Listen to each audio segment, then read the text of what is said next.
So, hey, listeners, I am so excited to be with you today and to bring back a former very popular guest, Angel Wilson of Spark Guidance.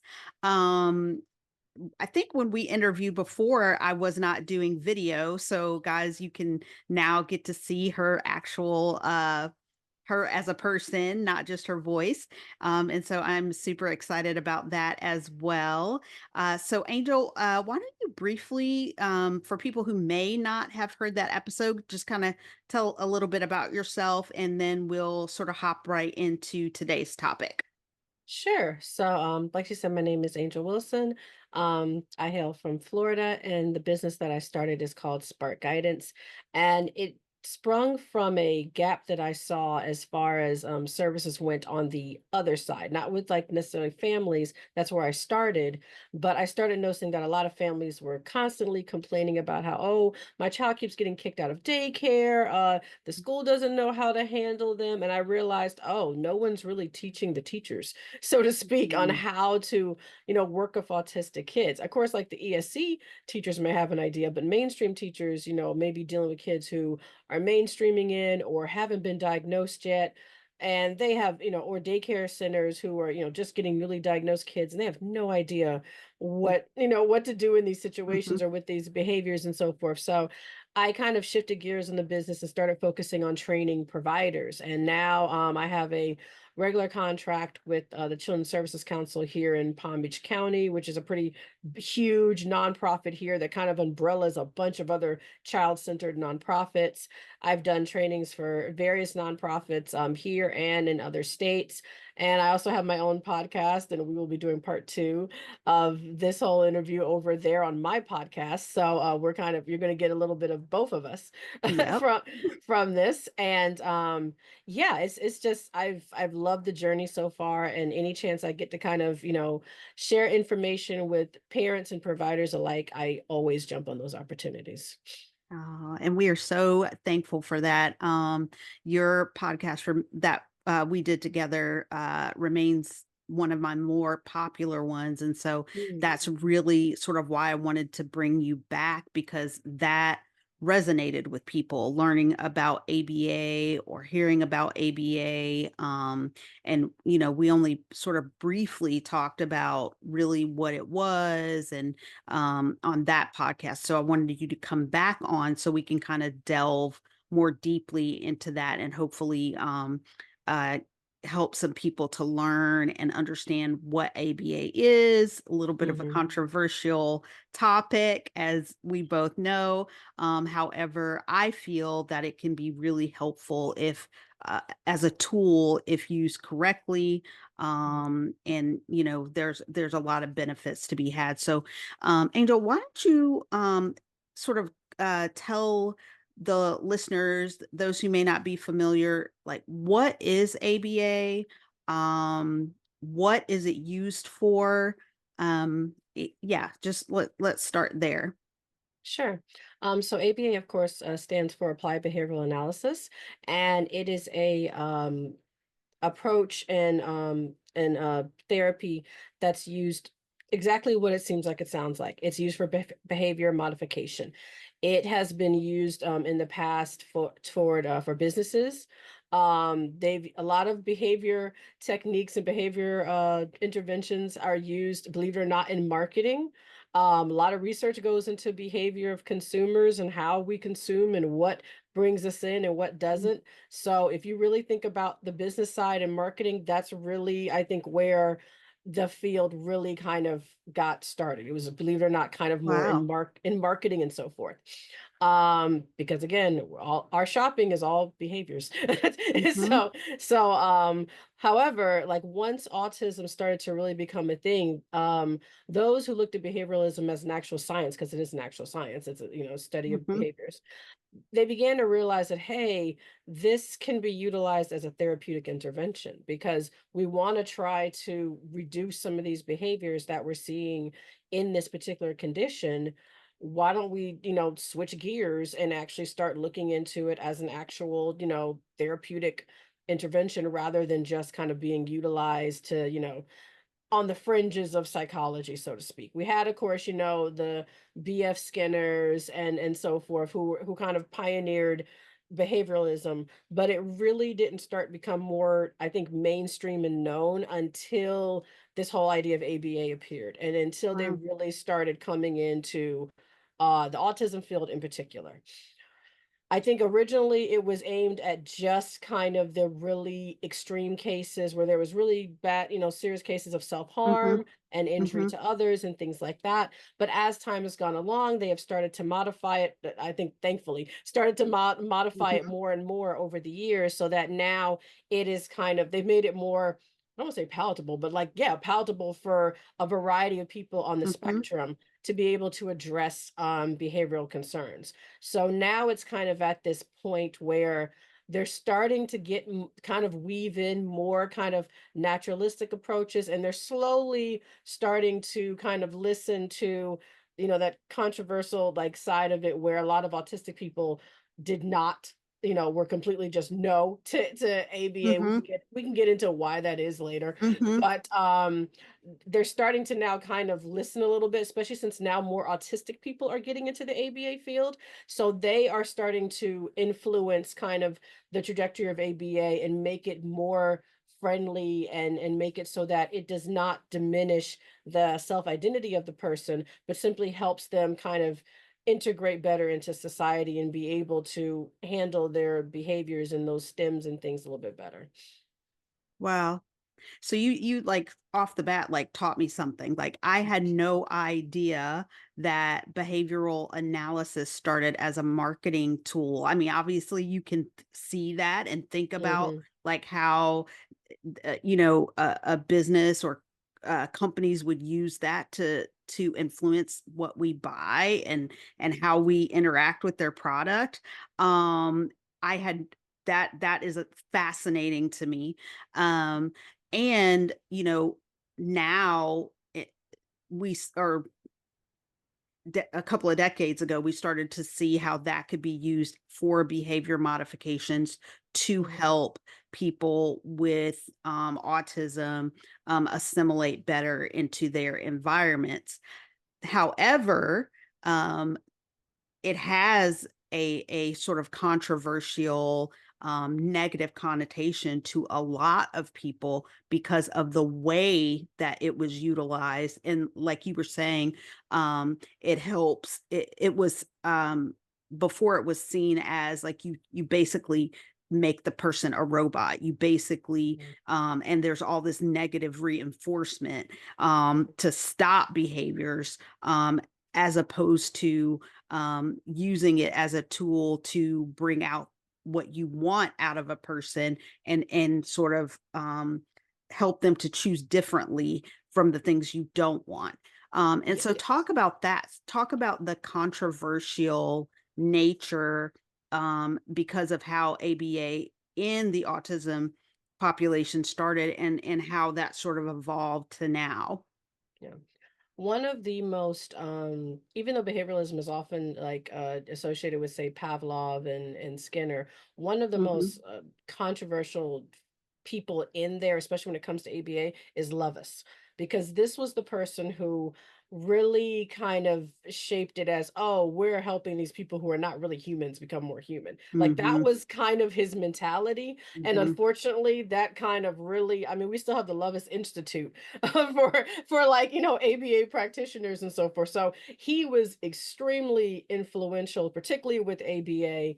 And when they first started, they came out with that was the mentality that they kind of had. Like, oh, these are, even as early as, say, like the 2010s, when I was in the field and it was really starting to infiltrate the field, I would hear colleagues of mine say things like, oh, we get to fix these kids. And I'm like, oh, Hmm. I don't know if I'd use the word fix, Yep. Mhm. kind of thing. And so there was a lot of that going on. There was a lot of sympathy instead of empathy Mhm. there. And there was a lot of, one I remember one of the terms in ABA that I had the hardest issue with was the idea of extinction burst.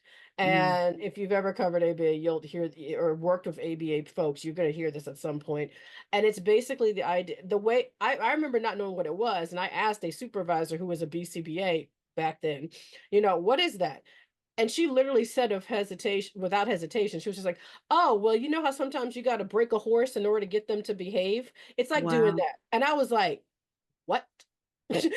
Like, no. Can we not Mhm. compare our kids to dogs and horses? Animals. Yeah. Mhm. And so Hence the negative yes. press.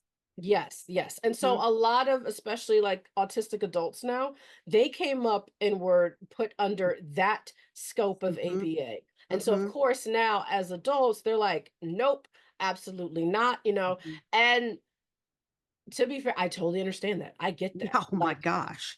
I completely get it. Like that is no way for a human being to be Mhm. subjected to, to be subjected like that. You also have to put into account insurance's influence in this. ABA there's actually a lot of other approaches other than ABA, but ABA was the Mhm. one who went straight to the insurance companies and got accepted by all of the insurance companies. Mhm. So Okay. they're the ones that are everyone accepts, they're seen as the premier approach to autism. But unfortunately, you still have a lot of folks kind of floating around with the the lovest thoughts, as I call it, Mhm. Mm. approach. You do have a new group of them kind of coming in now, trying to change that. It's like, no, we need to combine the ideas of naturalistic approach and Mhm. child led and adult led or provider led and put them together rather than just us kind of demanding all these things of the child and not seeing them as a whole person. So Mhm. I'm happy to say that there is that movement, but that was one of the major, I think, controversial points, was just like not seeing the child or the Mhm. teenager or the adult as a whole actual person and not With seeing. autonomy. Yes, and also the other thing was it was kinda to me looking at just the tip of the iceberg and not anything underneath, because Mhm. hardcore ABA, they only want to address the The behaviors. behavior. They don't look into the meaning of the behavior, they don't look into what the hardcore one, Mhm. it's just the behavior, which to me is it with any individual, it's just the tip of the iceberg. Mhm. That's just what you see. All behaviors have some kind of motivation. So there was Mhm. to a point almost this belief that, oh, their behaviors are just part of their autism. There's no reason for them to be doing that. But now we know, oh no, 90, almost all these behaviors have some kind of Yes. meaning to it. So as Mhm. we have evolved with our understanding of autism, they are almost being forced to evolve as well with their concepts of behavioralism and ABA. It's like, no, you can't just sit there and just address, oh, they're, flapping their hands, so we're just gonna tell them stop flapping their hands. You need to find out, why are they flapping their Why? hands? Mhm. Is it because they're excited? Is it because they're scared? Is it because they're anxious? Is it because their Mhm. hands actually itch? We need to find out why those things are happening, because once you find out the why, then you can, address the issue of Mhm. the behavior itself. Mhm. So I think, like I said, thankfully there seems to be kind of like a turn happening. It's like turning a cruise ship, though. It's gonna take a It's gonna while. take a minute. It's gonna take a really long while, but I can see a turn starting to occur. Mhm. There are still, like I said, little bits of that mentality, a lot of bits actually, of that mentality still floating through. There is still, they're finally acknowledging that they have had a bit of a chip on their shoulder collectively as a group, Mhm. as someone who never became a BCBA, but was working with them as a developmental Mhm. specialist, as a developmental therapist, and at other people who worked as speech therapists and occupational therapists. We were kind of pushed aside in the earlier Mhm. days by ABA. It's like, no, almost like you guys aren't important. Mhm. And now they're realizing the importance of having a multidimensional team. Mhm. Yeah, it can't be just one coming in. Because as much as we'd all like to think that ABA is going to be like the silver bullet that, like, oh, this is going to end up, no. It is And one of many approaches, and mhm. as far as how effective it is with the child, that depends on the child, that depends Mhm. on the provider, that depends Mhm. on the family. There's Mhm. so many things that determine that. And some kids just don't respond to ABA. Like Right. they Mhm. it's like it just doesn't work with them. So you have to find something else for younger kids. Maybe that's the Early Start Denver model. Maybe they need something in school like the teach method. But there are these different methods that can also happen. And we have to be willing to work with and experiment with all these different methods Mhm. and be open to all of them. And And ABA there has is given no us silver bullet. exactly. And I don't know if there ever will be one, to be perfectly honest, because it's such a broad spectrum and we're still trying to figure out what, causes it. We may find out there's a bunch of different things that contribute. Mhm. So we may never find out the exact, like, reason. It may be as simple as eventually we find out there's a certain gene or genetic sequence that causes it, Mhm. but we may not find that out. In the meantime, we need to explore all possibilities and give each of our clients the benefit of the doubt and not kind of just go in there with this, okay, we're going to do this and only this, and we're going to zap 60 Mhm. We're hours gonna a week. fix you.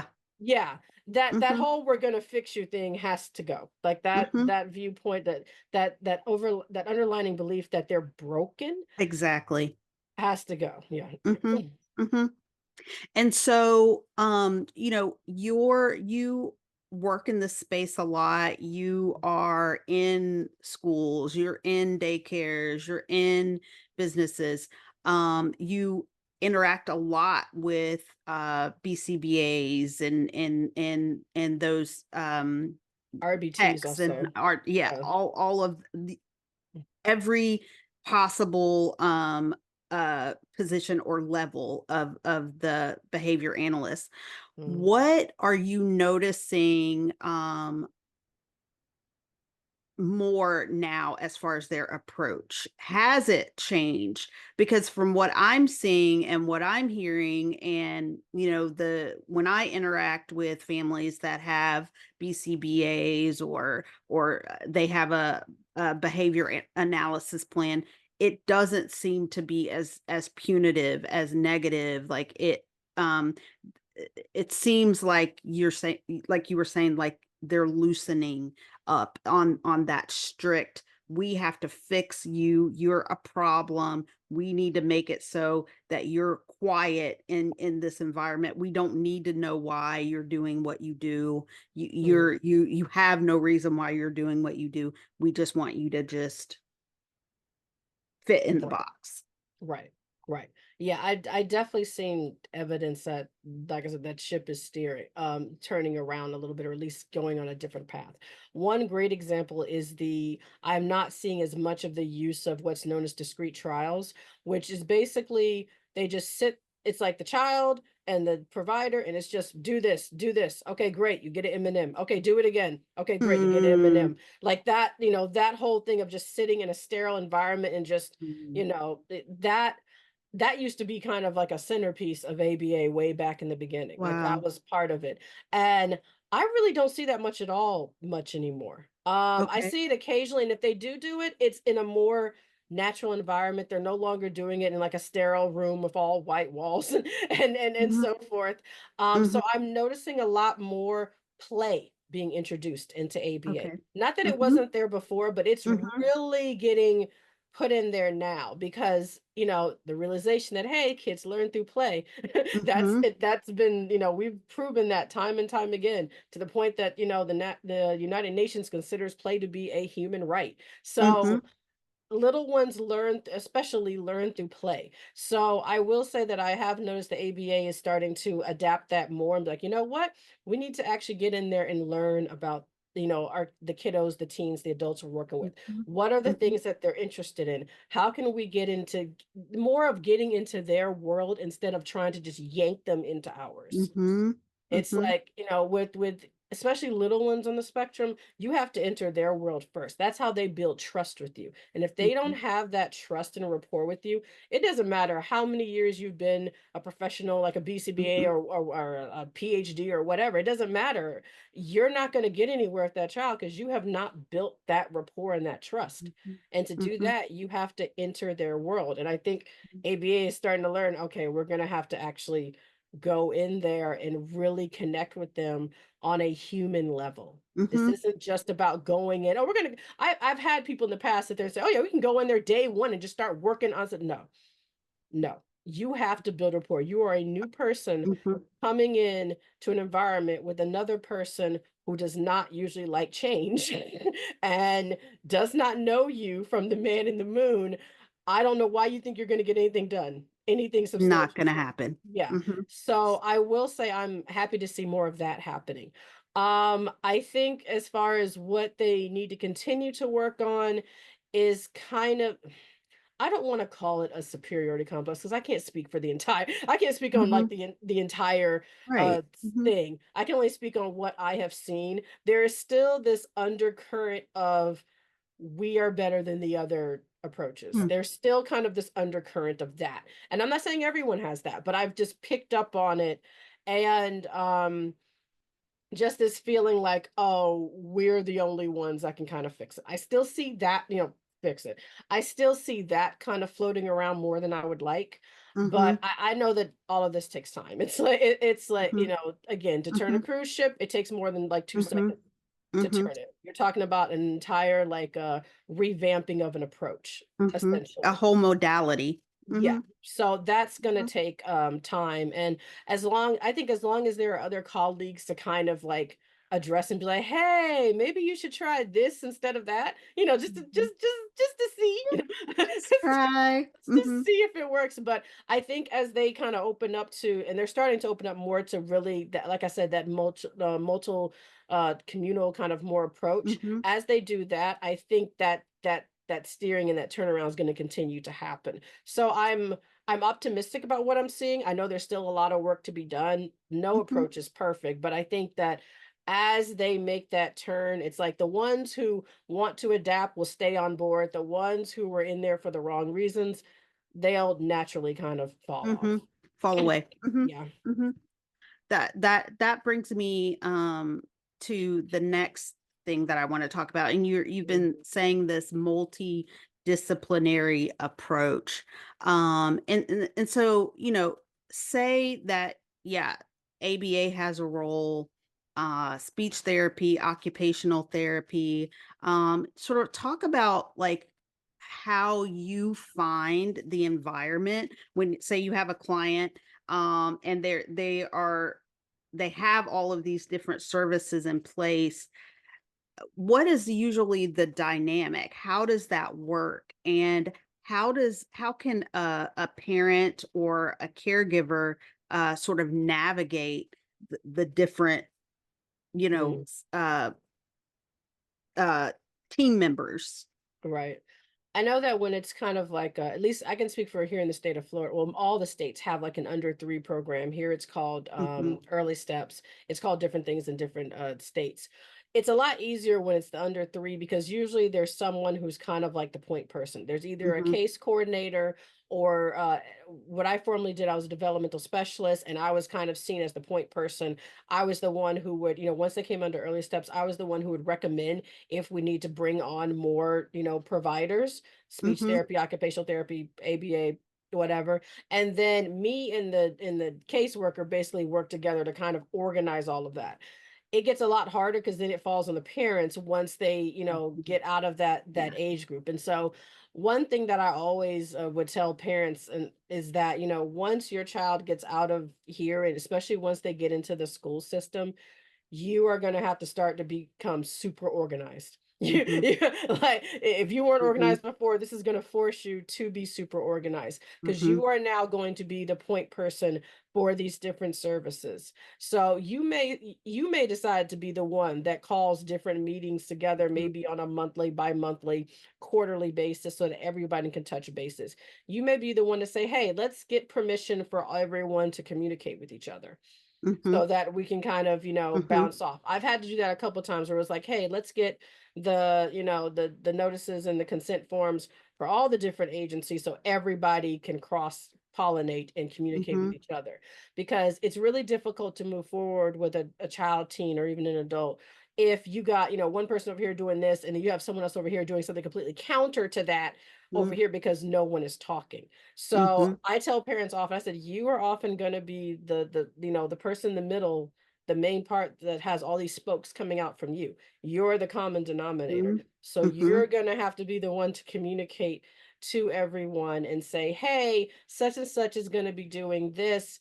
I want to know what you were doing and if that's going to, and yes, that means you may have to get more into the therapy side. Now they can always join up with an organization that provides, social worker case study work. mhm, There are organizations that do just case coordination, and you can totally do that. There are folks that are, social workers who may be more than open to do that. But I still tell parents, I'm like, you're going to be the point person, Mm, for pretty much, depending on the child's level of disability, you may be their point person for the rest of their life, mhm, or at least until mhm, you pass on. And mhm, it's a lot, yes, but it's best to get that down now in the early days so that it becomes, flawless. The parents who have been in it for a couple of years, they get to the point where it's flawless. Like it's they like just second nature. exactly. They start doing it like clockwork, and I love when they come back and teach the new autism parents, Mhm, like, okay, this is the things you have to do. Here's the paperwork you need. That's why I always tell parents, find a really good parent support group. mhm, Even if it's a Facebook group or something, find a good parent support group, mhm, because you're going to have parents from all ranges. Like, yes, you have, professionals like me that can kind of help here and there, but we're not the parents, mhm, there are things that parents teach me. I'm like, oh gosh, I didn't know that was a thing, mhm, because they are scouring to find every little thing that they can to help their children. So I always say, join a parent support group. One, so you can get access to those resources and learn, and two, just so that you don't feel alone, because mhm, it can be really tough if you are surrounded with, say, families and so forth who have neurotypical kids, and then your child's a neurodiverse kid, and they just mhm. cannot relate. They can relate as a parent, but they can't relate as a parent of a neurodiverse child. Right, So right. sometimes you just need that support. But like I said, parent support groups are excellent for learning how to balance all those things, to learn, oh, go to this organization, they'll help with this. Oh, this is the best speech therapist for this, and they'll do the Mhm, that's they come to me, I'm like, go to a parent support group. They know more than I do. yeah, I learn from them. I gain my list of people to talk to. Most of them I learned from from them. other parents. Yep, Mhm. exactly. And, just I love that you said that parent support group, just to have like somebody to vent to sometimes, just to Mhm. have somebody to lean on sometimes. And obviously the resources that they have are uh, second to none, like top tier. Right. Like they're going to tell you, like, don't go to this person, go to this person. Oh, you live in this area of town. This person is great. And you do it on a professional level, but if a parent says, like, this person is amazing, I know because I've taken my child there or my relative went there. Mhm. That's, I mean, that you're Yeah. gonna trust that as a parent way more than, maybe somebody who is doing it professionally and doesn't have as much, um, like, hands-on experience with the Yeah. person. So, I love that you said, parent support groups. And so Mhm. so Angel, tell, people like what somebody like you does. And I know that you do it on the more Provider organizational side. side Mhm. now, but there are people like you who do that for families on the caregiver side.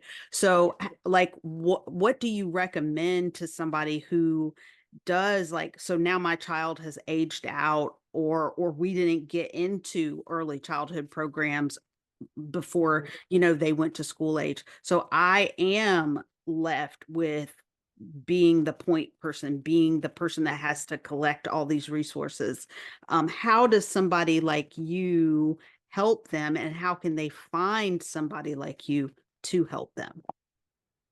It's interesting because that's one of the reasons why I kind of shifted gears and went into business for myself, was because this is where I was noticing a gap. It was like Mhm, once they got to like age 3 and aged out of the early intervention services, it was like pretty much school district only. Like unless mhm, they knew to go in, it was like insurance and school district only. And that was kind of the extent of it. There mhm. are some nonprofits you have to hunt, but there are some nonprofits that will still work with kids up to age 5, and even teenagers. They may have specific programs just for teenagers, for example, that are on the Okay. spectrum. It varies, of course, according to like each state Stay. is different, and each state has a different plethora of resources. Some have very few, and you're kind of at the mercy of just the school district and insurance. But Mhm. that's again why, again, I reemphasize back to the parent support groups, because those are going to be the people that Yeah. are going to be able to point you, because again, a lot of them have been there, and so they'll be able to tell you, hey, there's this person over here that may help this person over there. Some licensed clinical social workers have experience with Okay. autism. So they will be able to they'll be able to help. A lot of times we think of them as just like, oh, they do, therapy to an extent, but Mhm. they're clinical social workers. So they Ah. can also help with connecting you to resources. The key is to find kind of like the resource hubs. So look at the national like size organizations and and then look for their smaller branches in your area. Mhm. I have an issue with Autism Speaks, so I'm not gonna speak on Autism Speaks. But Mhm. I think one that I like is ASAN, which is I think it's ASAN, the Autistic Self Advocacy Network. Okay. That's built by autistic people for autistic people. Okay. There are but now my brain's gone blank, but there's a bunch of like others. It And depends we on can put some links if you let, right. us know, we'll put it in the show notes for people, Sure. and that way they can, any resources that you have, and that way they can just click and find the one for where they are. So Right, that would right. be amazing. Right. And start like a lot of this stuff just comes from just searching and kind of hunting and poking around. A lot of the like here locally, a lot of the agencies that I found, I was just poking around looking to see Mm, what is around here because a lot of them are not really, especially mhm, speech is extremely hard to like get. There's usually mhm, a waiting list that's like it's long. But I had to hunt to find, to find those. And they don't really broadcast themselves as much as say ABA does. You put an ABA near me, you'll hmm, probably you throw a stone, you'll find an ABA center. At least in every state that I've gone to or looked at, they're pretty plentiful. But the others, like OT, especially an occupational therapist who is skilled in sensory and things like that, mm, that can be a little tougher to find.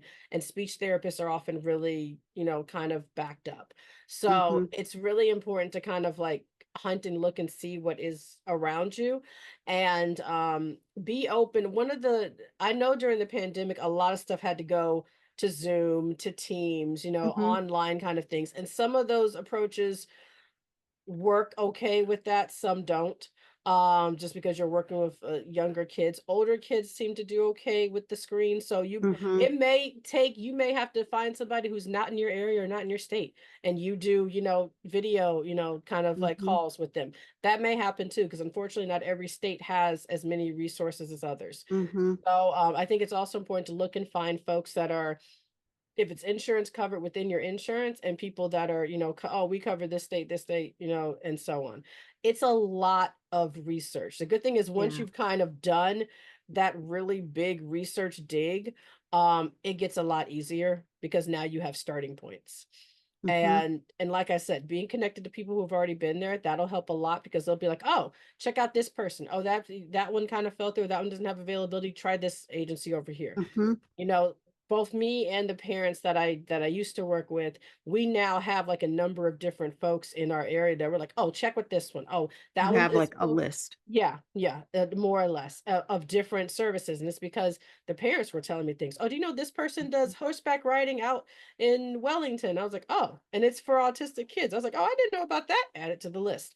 Mhm, A lot of it's gonna come. It's almost like a whole little world that you didn't even know existed because no one until you really start looking. exactly. It's literally like that. It's like it's this alternate dimension right inside, right beside us that we don't Mhm, even see because you mhm, don't look for it until you need it. mhm, And then mhm, all of a sudden you start just finding all these little, oases in the desert that you didn't know were there. mhm, So I tell parents like be willing to just sit down.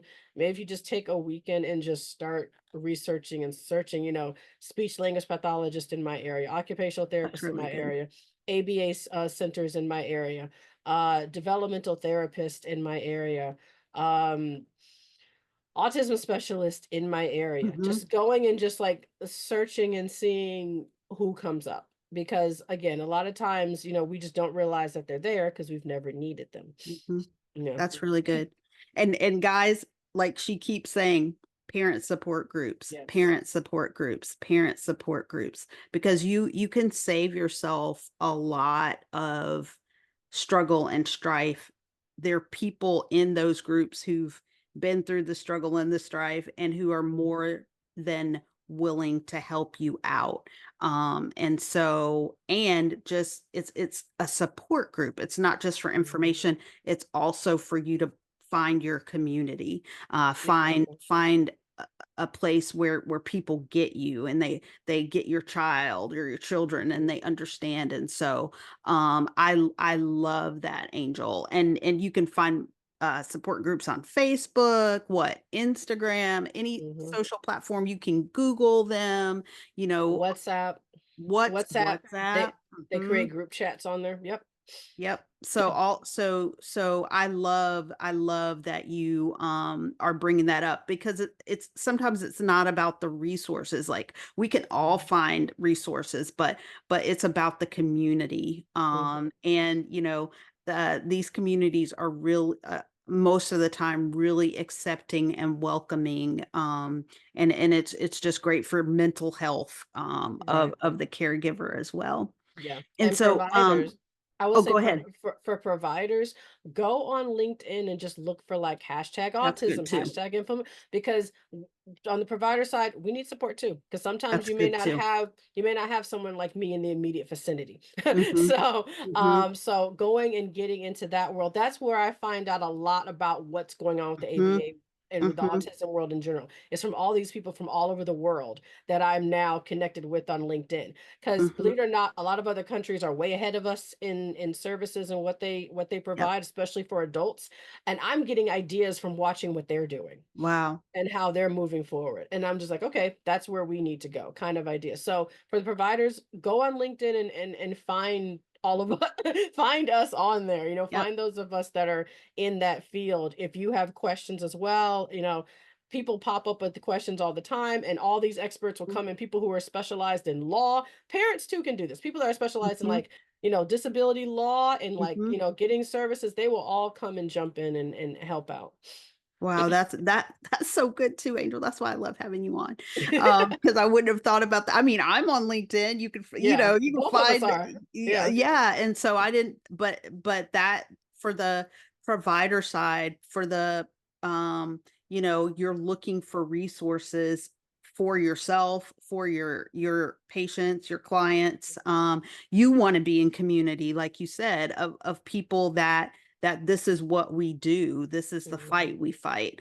mhm, And so it does make you feel so much better that if you can cultivate that on your LinkedIn, so you're seeing what all these people around the world are doing, or in your area, or in the state over. Like, it's amazing. And because sometimes it does kind of get discouraging. We're like, oh my gosh, this is never going to change. This is, yeah, we are just in this stuck. And so I love it that you said, even in other countries, like, they're way ahead. So we mhm. have room to move. We have room to catch up. We can do Oh, better. yeah.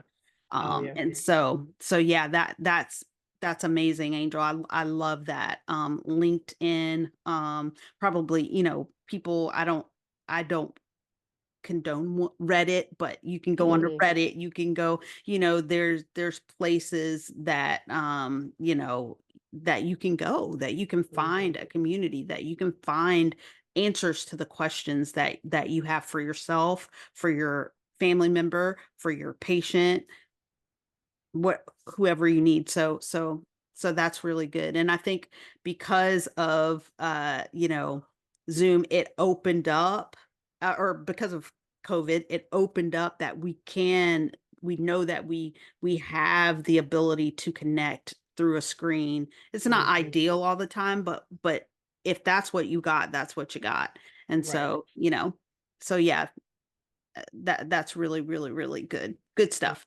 So, mhm, okay, Angel. So, to wrap up, mhm, if you had to, sort of give a caregiver, or an organizational client, like a bit of advice, obviously support groups, but mhm. advice on how to start, what would that be? I would say number one, start researching and assembling your team. Mm, You're gonna whether you decide to go, with public school, private school, homeschooling, because I know that's right coming up a lot now. A lot of mhm. parents are shifting to homeschooling. Start assembling your team. Ideally, start doing if you're in like early intervention services now. start thinking about that before you even get out of Mm, it. Start mhm, looking at it because, say if you have, let's say, a speech therapist only goes up to like age 3 for whatever reason, you're gonna have another one ready to kind of, come in there. So you might have to put yourself in a waiting list a whole like year ahead of time. mhm, You never know. So start looking at what and ask your if you have providers at the moment under, like, for example, one of those early intervention programs, ask them like, hey, who should I have on that's board great. going forward? And ask those parent support groups, who should I have on board going That's forward? great. And start assembling that multidisciplinary team. And because you want that kind of in place and ready to go, and you want to have the support of people who are hitting all these different areas for your child. I Mm, would also look into, because this is something that a lot of people don't think about until it's too late, start looking into funds and being able to collect money mhm, for your child for the mhm, future. mhm, There are investment, things that you can do. There are special kind of, and my brain just went blank again. There's special kind of little funds you can open up, special like, mhm. little things that you can kind of open up and start a trust for your That's child. great. Yeah, these are things that people don't think about until the child turns Mm, 18. They're like, oh mhm, man, but start mhm, looking into things like that.